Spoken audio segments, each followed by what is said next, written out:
Hey, I'm Andrea, and in this video we're going to talk about a player I am so excited to watch this year on the Yankees, and that's Oswald Peraza. Peraza made his long-awaited MLB debut last season and posted an 833 OPS across 57 plate appearances.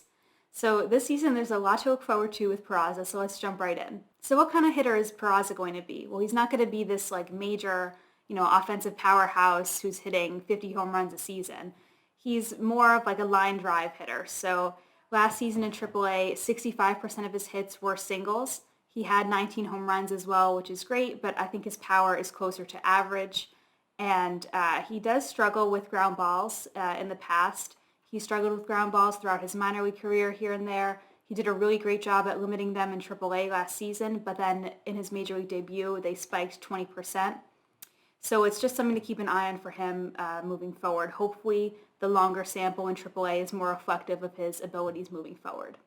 Now looking at his plate approach, Peraza has a very aggressive approach. In his major league debut, he swung at the first pitch 44% of the time, but the good news is he wasn't chasing as much as average and he was swinging in zone more than average. But unfortunately, because this occurred in a small sample, I'm not really confident that that's indicative of what he'll do moving forward.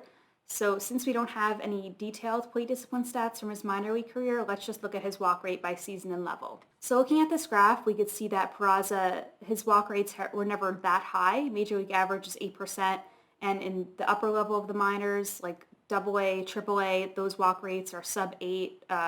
In two cases, they're below 7%. So I think this is more telling of what he'll do at the major league level. So I think his walk rate, unfortunately, is not going to be as good as it was in his debut, but it'll be closer to average or slightly worse at like 7 or 8%. Now let's look at his bat-to-ball skills. In his major league debut, he did very well. He had an 8% better contact rate than average. His strikeout rate was 6% better than average.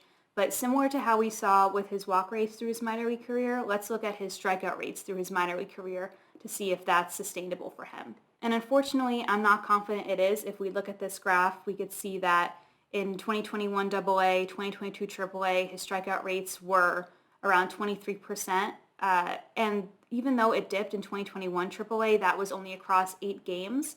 So I think the AA and the AAA from 2022 are more telling.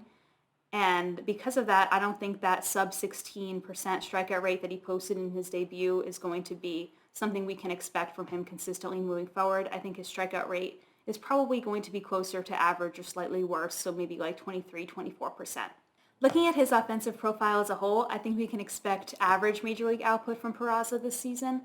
But that being said, if he's splitting time with Kiner Falefa at shortstop and he's not getting consistent playing time, then I wouldn't be surprised if his output was slightly worse than average. Now let's talk about his defensive abilities. In my mind, Peraza is a shortstop. He has above average speed. His speed was actually 90th percentile in Major League Baseball last season. And even though speed doesn't always translate to above average defense, it certainly doesn't hurt. It expands his range. On top of that, Peraza has shown above average instincts and feel for the position. Like for example, he knows when to field the ball with his glove versus when to barehand it, and he has a good enough arm to play shortstop. What do you think of Peraza, and what do you expect from him this season? If you like this video, please subscribe and follow me on Twitter at ScalcoReport. Thanks for watching!